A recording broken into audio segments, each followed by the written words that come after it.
αεροσκάφους.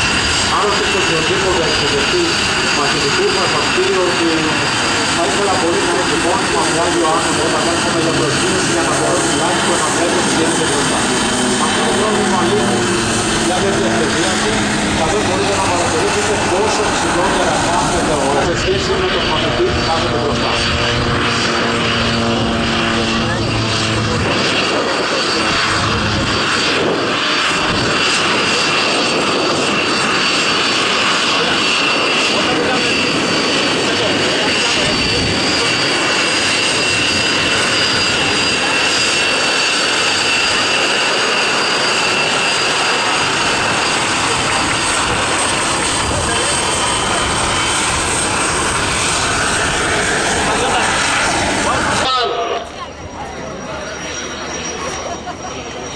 Κατευθείαν στο κόκκιτ του Λούκα λοιπόν για να ακούσετε τον δικό του χαιρετισμό. Έχει γίνει release από το Ball και σε λίγο ξεκινάει η επίδειξή του. Δεν χρειάζεται ιδιαίτερες συστάσεις στο Λούκα, τον έχουμε απολαύσει πάρα πολλές φορές.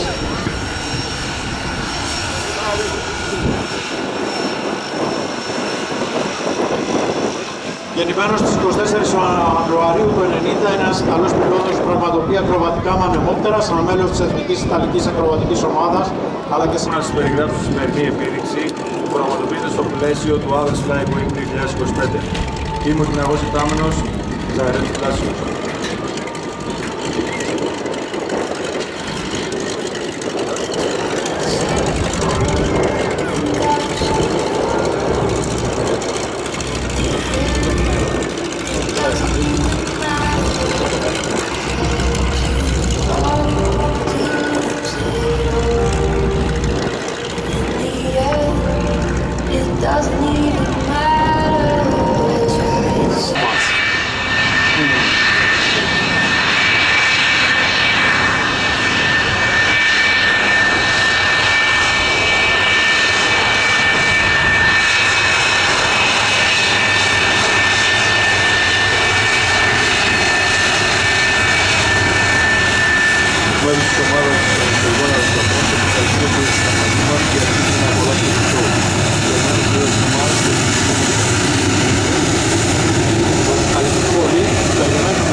Που θα είναι το επόμενο ιστορικό διαμάντι που θα ακολουθήσει για τέλος με το χαρακτηριστικό καρπρογόνο.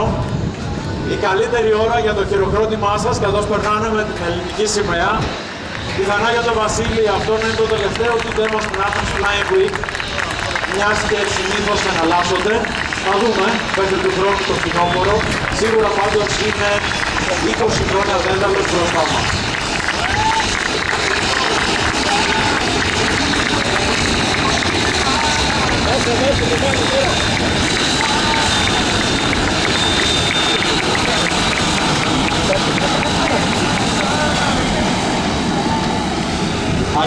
I would like to ask if he's still here. I would like to ask Mr. Tori Trigo.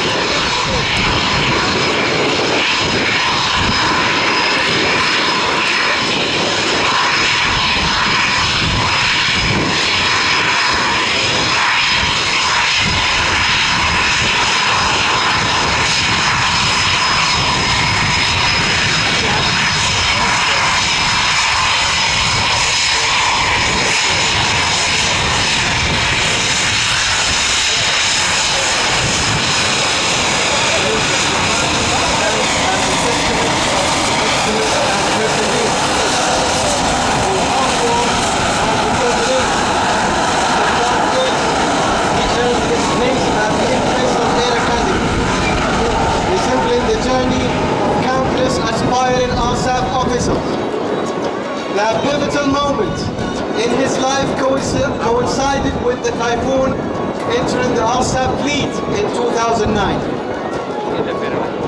From the moment he embarked on this journey, he began transforming the dream into reality.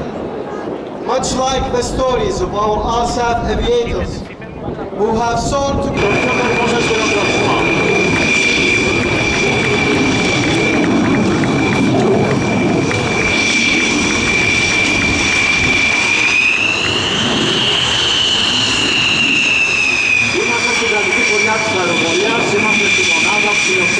μοιράζει ένα, μοιράζει χιλιάδες, μοιράζει χιλιάδες πάνω πέντε και πρόσφατα και Ραφάλ. Η δείξμα θα είναι ο παλιότερα τύπη όπως τα F-104, τα F-14 και άλλα πολλά πολλά από την δική της ιστορία. Όπως τα τελευταία χρόνια η μονάδα ήταν παραδοσιακά καλή.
Για όλους εμάς που εργαστήκαμε για το Lions Skyway. Τα παιδιά από εσάς, το δραματικό, την ομάδα του 14, για όλους όσους έχουν δουλέψει. Και ευχαριστόμαστε για την κόμμα μας από την Ελλάδα. Τώρα χειροκροτεί μόνο ο κόσμος που δουλεύει για το Athens Skyway για να φτάσουμε σε αυτό που κάναμε σήμερα, να χειροκροτήσει όλους εσάς που είστε εδώ και μας στηρίζετε. Σας ευχαριστούμε πολύ.